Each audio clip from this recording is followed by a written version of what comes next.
Welcome to the Epic Florida Podcast.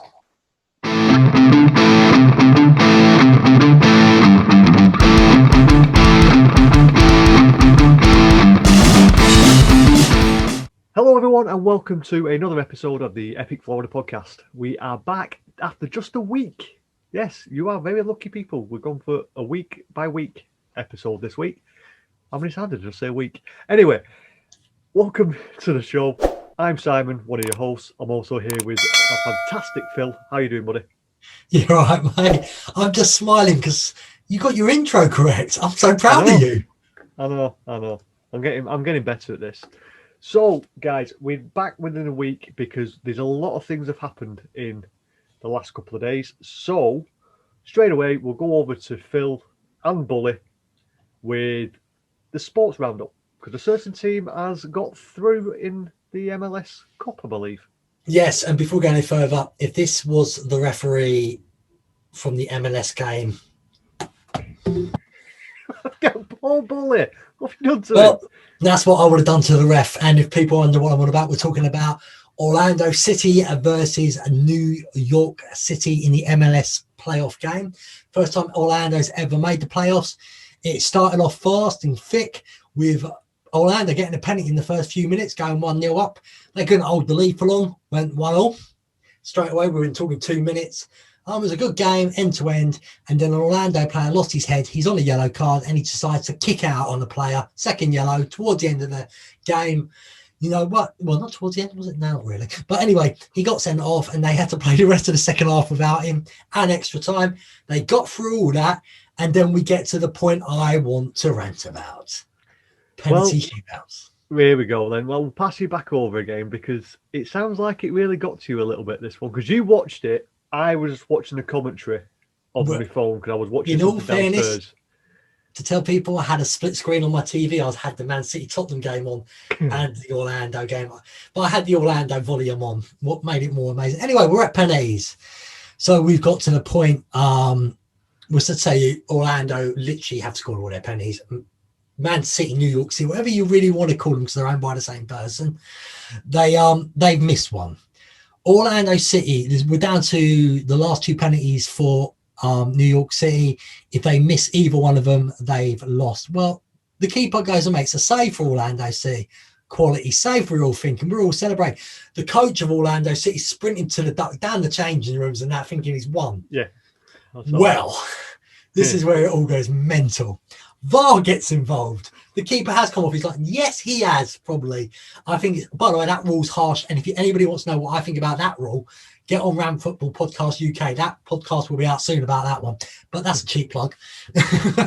But anyway, what happens is VAR says off the line, it has to be taken again. Fair enough, we can all understand that. But this referee has decided that he wants to send the goalkeeper off for a second yellow card. Right? Yeah. I don't know what the exact rules are out in the MLS. I'm hoping someone's looked them up. He probably hasn't. But he's been sent off. So at this point, Orlando City and the whole place is erupted. It's gone mental. Orlando City trying to make a sub. What I personally, as a football fan, never knew you could do in penalty shootouts.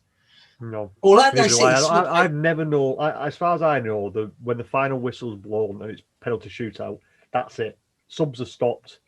That's it. The players that are on the pitch take the penalty shootout. And I thought that too. Right. So they've subbed the keeper in. He's in the goal. The referee all of a sudden says to the keeper, you're not allowed in goal. Get off. At this point, it's taking 5-10 minutes for them to figure out if the substitution's allowed. The fourth official is looking at a phone to find out the rule. You're the officials. Your job to be paid is to know them bloody rules, you absolute melons. Anyway, eventually the keeper is not allowed in. Orlando City then put a player in goal who, quite frankly, looks like a Sunday League goalkeeper at best. Well, that's an outfield and that's player. being nice. Yeah, it's an outfield player because he can only play people who are actually on the pitch. So what happens now? So what happens? It doesn't matter. New York City do eventually retake it and they score. It just needs Nani to score. You guessed, Nani misses. We go into sudden death. Both teams are scoring. This keeper's obviously in goal with the first penalty he tried to save. He's literally just took 2 steps, not even dived or anything. He can't dive. He's not a proper goalkeeper. Fair enough. All of a sudden, upsets a New York City player again. He hits one of the worst penalties at a good height with a keeper. He literally takes 3 steps across and saves it. Brilliant. Yeah. The ref's an idiot. He blows a full-time whistle. Yeah. Orlando erupt again. That's the bit that got me, because they celebrated because they thought they'd won, but it was 5-5. There's still Orlando still had to take another penalty, because it even stated it on there. So what's happened? The stadium's erupted, the fans are erupted, the players are erupted, they're celebrating. The goalkeeper's done the biggest celebration in world history. It was hilarious.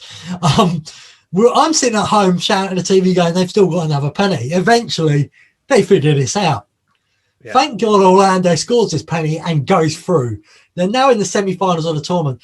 But my whole point of this was the MLS is trying to grow into a major league in the world with referees who don't even know the rules. Apparently, managers don't know the rules about subbing or anything. MLS, you're great to watch for all the wrong reasons. Yeah. And sport would usually be 30 seconds about this game. It's probably took me 5-6 minutes just to explain it to you. And I mean, we do have a video. I don't know if Simon will add it at the end of the show or something for you to see. We will mute the sound out because copyrights, but we will have the video just of highlights. We've not got enough subscribers for copyright claims yet, so I might just stick it at the end anyway and see what happens. Anyway, watch it, because what I've told you is just, you've got to see it for yourselves. Yeah, I mean, so that can be one of the outtakes on the YouTube channel. So I'll take it out of the podcast so you won't hear it, but if you want to go and see it, it's on at the end of this show on YouTube. On YouTube. So forget about the rest of the football. One more thing, go on. Sport-wise. In Orlando, Sunday night, the 22nd, it looks like the phenom of WWE, The Undertaker, retired at Survivor Series. Oh, right. Okay. Yeah, I thought he was going to get attacked at the end by one of the wrestlers to make a big thing for WrestleMania to be his final fight in front of a crowd. Also, there's no crowd there. So if this I think it's a bit sad or way out for him to go. But he's in his 50s now, though. So. Yeah, but you still want to see him go out in front of a crowd. It seems sad that he's had to leave with no crowd in there. Well, it's just the way the times we are. But speaking of retirement, this is breaking news as of today. Joe Rohde has officially said he's going to retire from the Disney Corporation. The guy who did Animal Kingdom. On the 4th of January, he officially retires. Yeah, the guy with the earrings. He's officially retiring from the Disney company. That's a shame. He's done some amazing things. Yeah. Maybe he's tired out. The company want to go in a new direction. Yeah. Maybe would be trivial. Is it down to cutbacks on money? Possibly, because he was doing all sorts, going over to Africa. Or is there a little bit of hope that a epic park comes to fruition and they're getting him in to build that dream park? I don't know. He had a free reign with. I think he would. He's not going to have that now. I don't know. I think at Universal he would. Universal needs somebody to just say bye-bye Disney, and if you get Mr. Disney in with so many great ideas, he knows how to do it Disney magic way. Yeah, but he's been with the Disney company for 40 years. I think he's just retiring because he's had enough. Well, if it happens, guys, you heard it from me first. Yeah, well, we have a lot of things from you first. All truthful. So, yeah, that's all about the retirements. Something that's just come to light about the train service. Is it the Brightline train service coming from Miami to Orlando International? It's a train project that originally, I think, was Virgin. It was going to be Virgin trains over in. We've got them in the UK. He was going to do it similar to what it is over there for his cruise company, moving people from Orlando, doing a Disney holiday and down to the Disney cruises. But it's a company called Brightline and Disney have reached a deal to build a station in Disney Springs, because we already knew it was coming from Miami to Orlando. Is it going to be at Orlando International Airport as well? Yes, that's confirmed. That's 100%. That's being built as we speak. They've not brought ground on that. I think they've brought ground on the train line from Miami to Orlando International. This is now an extension onto it, which, if you look at the plans, it's going from Orlando International, then onto Disney Springs, and then possibly onto Tampa. So the interesting bit, I've got an interesting bit about this. is it going to have to be near where the buses go at Disney Springs? Because if a lot of people coming from MCO staying at Disney, that's where it stops going to need to be. There's a lot of land underneath the 192. If you go along across on the bottom, of the 192 off International Drive, there's a lot of land under there that's not being used. I must admit, I'm totally shocked. The first rumours were they were going to have the convention centre on International Drive in there as well, but it looks like iDrive's getting totally ignored. And I think the convention centre, for me personally, is a bit far down because I'm more down the other end of iDrive. But I then think about people going to conventions and all that stuff and all company meetings, big meetups. There is a rumour, not part of this project, but once this station is complete at MCO, there is going to be a straight line train from there to like the convention centre, like a shuttle train going back and forth. I'll tell you what. So I heard that somewhere. So obviously it'd be no good for me. People say hypothetically in the next 3 years, I'm probably going to be sticking to dockside and surfside. It gives me the iDrive magic, and it also gives me the perks of Universal Studios. Not the passes to get on the rides quicker, but it gets me in the parks early. That gets me the free bus up to Universal. But for me, it'll still be more worth just getting a pickup and straight to my hotel than getting on that train. Well, probably would get me quicker to the convention centre, but that's too far down for me. Then I'd have to get off it and get an Uber all the way back up anyway. So it'll be great for people down that end of iDrive. But for Universal, I'm surprised Universal haven't tried to get their sticky little fingers into this yet, because where Universal are, and if Epic did happen, right in the middle between Epic and that, you sit there between Universal and you think, how have they not got a station for them? But if they do the convention centre one, because this is what, if you go back to the original announcement of Epic, that was part of it. Because Epic and the convention centre are literally next door to each other, where Epic was being built. So that was going to be part where Universal was going to invest money into it to extend it, and that will be the train line. Because then technically you've got MCO connected to the convention centre and Epic Universe, and then you've got the bus service from Epic Universe up to the top of Universal. So everything's connected. Still a long way away from that, because obviously Epic's on pause at the moment. So when everything's done, we'll have to wait and see. Well, I think that would be the biggest hint if Epic was going to go ahead, because I think news would come out about the train station then, and that would be like, we are not telling you Epic's coming, but read between the lines, people. Yeah, I think Epic's definitely been held back though. I've been trying to find out if any work's going there. Like, I think it's the International Drive guide. I've kept on trying to hint to them to do one of their drone things over the area just to see if anything's happening. But I think maybe they've been told off, because it seems certain places what they used to go to, they're not doing anymore. Yeah, if you want to get a view of it, the best thing to do is just go up the Orlando Eye or Icon, whatever they want to call it these days. I didn't even get into that thing. Big one. I did that twice, daytime and nighttime, and I don't see what the big fuss about it is. It looks like hotels. It looks like a bit of trees. Behind it, there's a warehouse. It is the worst views ever. If Epic was built, yes, it would have been great. But yeah, I'd say that. But if you've got a telescopic camera, or you've got very good eyesight like I have, I could see Walt Disney World. I could see Epcot. I could even see Mission Space. And my eyes were that good, I could actually pinpoint where they were. But that's just me. For some people, obviously, the eyesight won't be. Julie, my partner, she couldn't see anything. She couldn't see past the Starflyer. All right, so sorry, Julie. Don't beat me up now.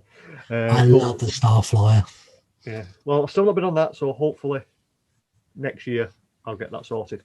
So we've just had a quick chat about that. We'll move over to another park, Seaworld, because there's two things that I've noticed. They've just released an animation for SeaWorld's, what's it called, Icebreaker. It's not a POV. I was going to surprise. We was going to watch it and let Phil get Phil's reaction, but I've already put him down. It's an animation. It's crap. It's not the best thing in the world. When they do a POV, we'll do the same as what we did with Iron Gwazi. We'll give you a view, so you'll be able to see more than just and snow. Can I just say, did you see Universal get a burn on Twitter about that? They tried to do an ice cube and take the mickey, and some gentleman bloke put up there goes, when Universal has as number as good roller coasters as SeaWorld. I'm sorry, I love Universal, but yeah, don't take the mickey out of roller coasters, because right now SeaWorld and Busch Gardens are the daddies of roller coasters. Yeah, they are, but I can also see that guy was a SeaWorld fan and he didn't like Universal. He just didn't like the comparing stuff. But that's Twitter for you. Twitter's the battleground at the moment. So if you want to battle us on Twitter, go ahead. We just won't reply. But any interaction is interaction. Thank you very much. But Take Mickey out of me. I'm that type of person who doesn't care. I know. So with Seaworld as well, they've what's it called? They've released the Christmas celebration. Yes, and it's literally everything they normally have on it. It's just slightly altered one of the things so far. Yeah. So what I'll do, I'll just give you a quick recap of what they're doing. They're doing the Sea Lion High, the Christmas special. Happy Holidays from Sesame Street Land, which it says it's new. Sure, it was there last year, but maybe they've changed it. The Sea of Trees is back, which have been there since September. They've started putting them up. So Winter Wonderland on ice, which if you look, people have actually been skating on that now. So I don't know whether you can skate on it. Basically, I know it's for a show. Well, November, Christmas does usually start in these theme parks. Yeah, but I don't remember this Winter Wonderland. I remember that being a show, but I don't remember actually people ice skating on it. So I'm surprised with COVID as well. Yeah, well, I've seen people ice skating on it, so that's something you could try. It's a wonderful night, a new story to tell. New. That's what it says. I'm just reading what it said in the headline. I haven't got a clue. It's like a Jesus story, doesn't it? Yeah. By the photo. If I carried on reading, I would have read this. If I read this before, it would have answered my own question. It even says ice skating at Bayside Stadium, which is new. So yes, you can ice skate. Thank you. Read ahead, Simon. Read ahead. Don't just forget it. You can also do a Rudolph's movie experience. Only about 10 minutes long. 10 minutes long and takes place every 30 minutes with social distancing and limited capacity. You've got your character. Oh, sorry, camera. Your character meet and greets as usual, and they've got dining.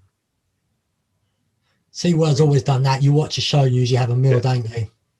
That's usually done at night time. Through, they've got some tips out if you want it. What I'll do, I'll link. They've got some what out? Tips.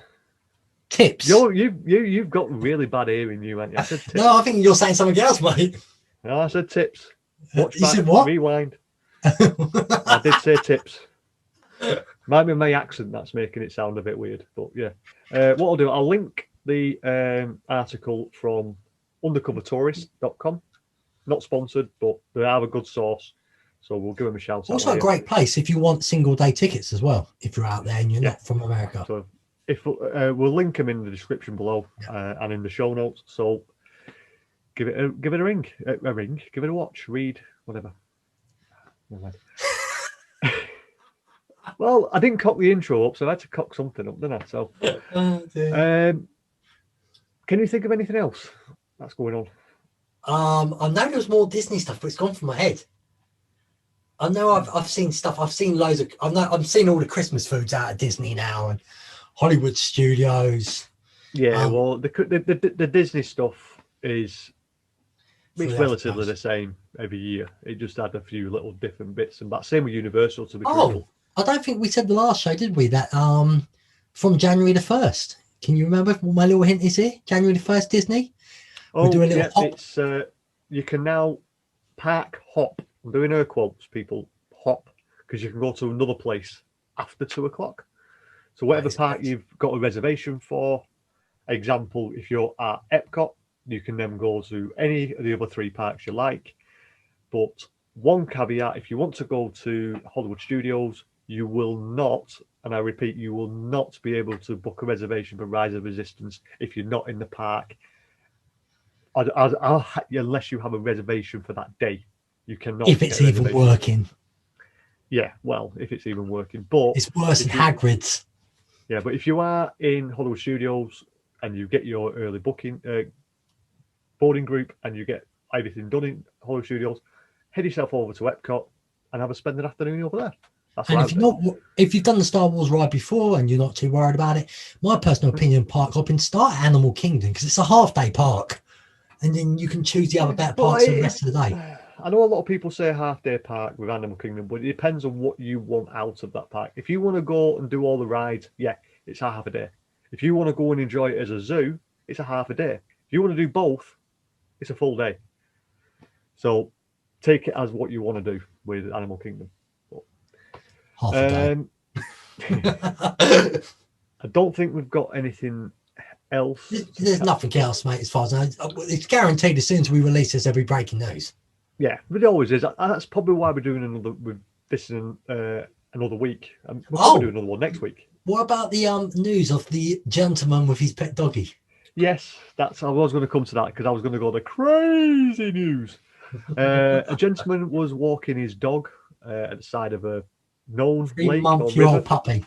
Yeah, was it 3 months? Was it? Yeah. He's walking his 3-month-old puppy. Alligator jumps out of the water and tries to eat him. So, baby gator. Yeah, so he's jumped into the water, managed to open up the alligator's jaws to get the puppy out. The puppy's ran away.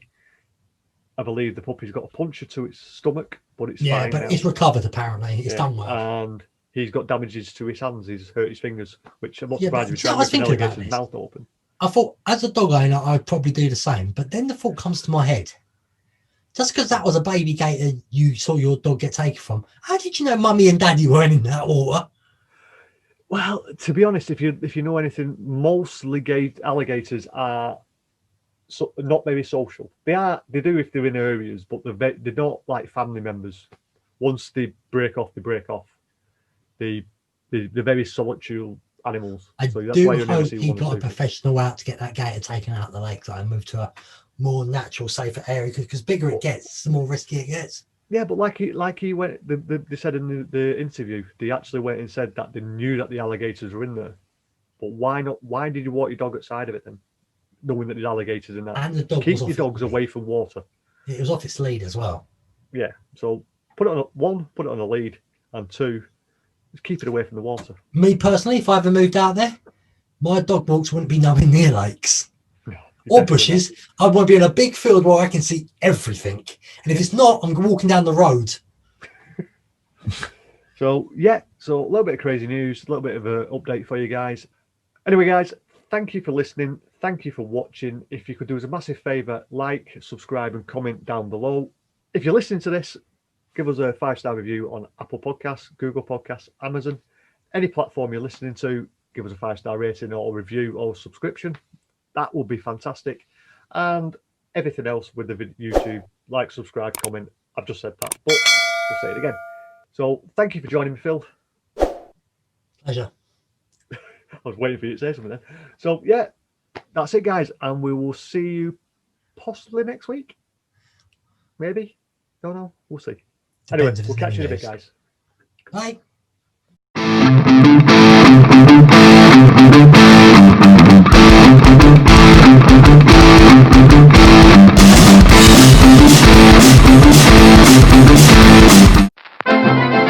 This podcast is part of the After Dark Podcast Network. I'm gonna roll with it. Take my time. Remember to look at the camera when you're fucking talking, not the fucking TV. That's great you putting the TV on it. Also, if you any platform you're listening this to on, any platform you listen this onto, i.e. Apple Podcasts, Amazon, please give us a I can't do it. See, I always cock up something. Try again. I can't remember what I was up to. Well, I'm ready. To start again, go right. That's the end. Blah blah blah. I'll figure it out anyway. I've got to look at the video. Fires it into the net. Another wonderful penalty from Junior Urso. It is 4-3, and they are one penalty away, and maybe not even that. Has to score this or it's over. And it's saved! And as is so often the case, the penalty that has to be scored is the one that's missed. Galese, the hero. History again. Oh no. They thought they were through, but hold on a minute. Oh, Has he come off his line? oh my goodness, if that's that can't be, surely. That's so harsh, isn't it? He's Oh. taken half a step forward. It can't be. Oh, what drama here. Oh my goodness. Oh, Oh, Oh my goodness. Well, he's off. Oh no. He's already been booked, Gillespie. A yellow card for coming off his line, and Orlando City, having thought they were through, have now lost their goalkeeper. But this is extraordinary. Has someone got the coach back? Oh, here he comes. Someone's had to run and get him out the change room. Oh, he will be apoplectic. So what they've done is they've taken Schlegel out of the equation for Brian Rowe. Miscounted the substitutions. What a moment for the substitute goalkeeper, Brian Rowe. One-touch Rowe, as he's known to his mates. Will it be a significant touch? Because let's not forget, Castellanos still has to score this. Absolutely. But it's taking the pressure off Castellanos a bit, because he's already This missed. could be the substitutes rule, you know. Yeah, well, that's what I was saying. I thought they used their allotted amount. Oh my goodness. Take it quick, Castellanos. I think the issue is as well that you can't make a substitution during a penalty shootout, because when you think about it, we see it that the penalty takers are brought on before the end of extra time, aren't they? Yeah, exactly how it should be. This is ridiculous, isn't it? This is becoming farcical now. I don't understand why they had to have that much consultation. I suggested at the time that it would have to be an outfield player in goal, and then you start to doubt yourself when you see Brian Rowe don the gloves. And how bad do outfield players look with gloves on, by the way? Yeah, they just don't look right, do they? Oh, well, if he saves this would be a story. Just stay on your line. Castellanos with it, tucks it in, and it is 4-4 after all that. But Orlando City have the next penalty to go through. He can't have that twist. He's already got the better of Sean Johnson once. Be the superstar. After 5 minutes, Nani to put Orlando City into the conference semi-finals. Oh, and it's saved by Sean Johnson! But what about, did he come off the line? You know it had to be, and you know they have to look to the millimetre, because it's not does he come a foot, it's does he come at all. That's the line in the sand they've drawn. We go on 5-5.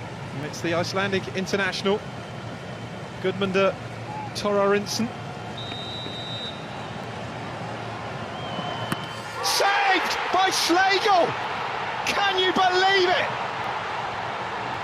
The outfield player in goal for the shootout beats it away, and Orlando City have another chance.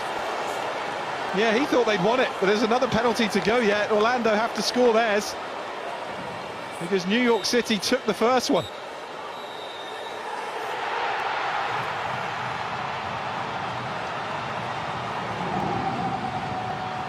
Well, they're celebrating, but there's another penalty to go, surely.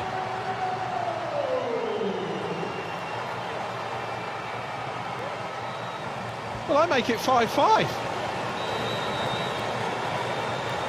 Benji Mishap with this penalty to win it for Orlando City, and finally, at the third time of asking, Orlando City are through to the Eastern Conference semi-finals.